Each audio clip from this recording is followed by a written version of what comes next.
আসসালামু আলাইকুম রহমতুল্লাহি ওয়া বারাকাতুহু। আমার ভিডিওগুলো দেখতে থাকুন, দেখতে দেখতে ভালো লাগে, ভালোবাসা হয়ে যাবে ইনশাআল্লাহ। সড়ক ছাড়াই অর্ধ কোটি টাকার সেতু নির্মাণ, দুদকের অভিযান। পঞ্চগড়ের তেঁতুলিয়া উপজেলায় সড়ক ছাড়াই একটি ছোট নালার ওপর নির্মিত হচ্ছে প্রায় অর্ধ কোটি টাকা ব্যয়ে একটি সেতু। বিষয়টি গণমাধ্যমে প্রচার হওয়ার পর অভিযান চালিয়ে দুর্নীতি দমন কমিশন দুদক অভিযান চালায়। রোববার 18 মে দুপুরে উপজেলার ইটাইহাট ইউনিয়নের মণ্ডলপাড়া এলাকায় ঘটনাস্থলে অভিযান চালান দুদকের সম্মিলিত ঠাকুরগাঁও জেলা কার্যালয়ের উপপরিচালক অতিরিক্ত দায়িত্বপ্রাপ্ত আজমির শরীফ মাজরি। তিনি সেতুটি নির্মাণস্থলে গিয়ে ব্যবহৃত নির্মাণ সামগ্রী, পাথর, বালি, সিমেন্ট, রড নমুনা সংগ্রহ করেন। পাশাপাশি সেতুর মাপ, ডিজাইন ও গুণগত মান যাচাইয়ের জন্য প্রাথমিক তদন্ত চালানো হয়। পরে তিনি তেঁতুলিয়া উপজেলা নির্বাহী কর্মকর্তার কার্যালয়ে গিয়ে প্রকল্পের নথিপত্র পরিচালনা করেন।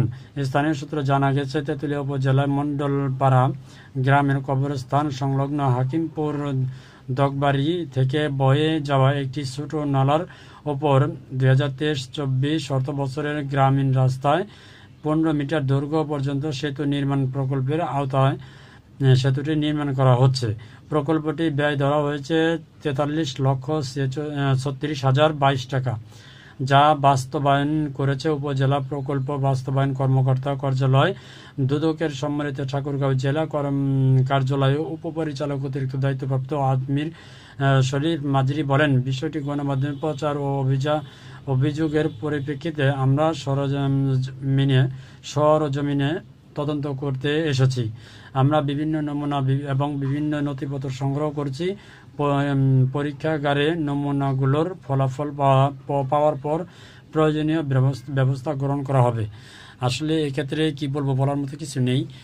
এরকম ফ্যাসিস্ট সরকারের সময় এরকম হয়েছে অনেক। আমি নিজে পাবনাতে গিয়ে নিজে অনেক সেতু দেখছি যেখানে কোনো রাস্তা নেই, সেতু আছে, এবং যে সেতুর নির্মাণ করার কথা প্রায় 20 মিটার, সেতুটি হয়েছে ধরেন 10 মিটার, বা সেতুটি নির্মাণ করার কথা 200 ফিট, সেতুটি হয়েছে আপনার 50 ফিট বা 100 ফিট, এরকম মানে অ্যাভেলেবেল আছে।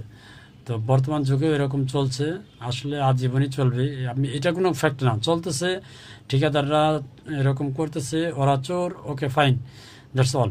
বাট যারা যে সমস্ত ইঞ্জিনিয়াররা এগুলো তদন্ত করে সাইন করে, তারা কি দেখছে? তারা কি ঘুমিয়ে ঘুমিয়ে তদন্ত করতে যায় নাকি? আসলে মূল কথা হচ্ছে, পকেট যদি ভারী করে দেয় সেখানে আর তদন্ত করার কোনো মানে নজির থাকে না। পকেট যদি ভারী হয়ে যায়, মানে পকেট যদি ভারী করে দেয়, তাহলে সেখানে ঘটনাস্থলে গিয়ে দেখার কোনো প্রয়োজন হয় না। এই হচ্ছে বাংলাদেশের অবস্থা। তো এগুলো আসলে কবে ঠিক হবে, কবে ভালো হবে, আল্লাহ তাআলা ভালো জানে।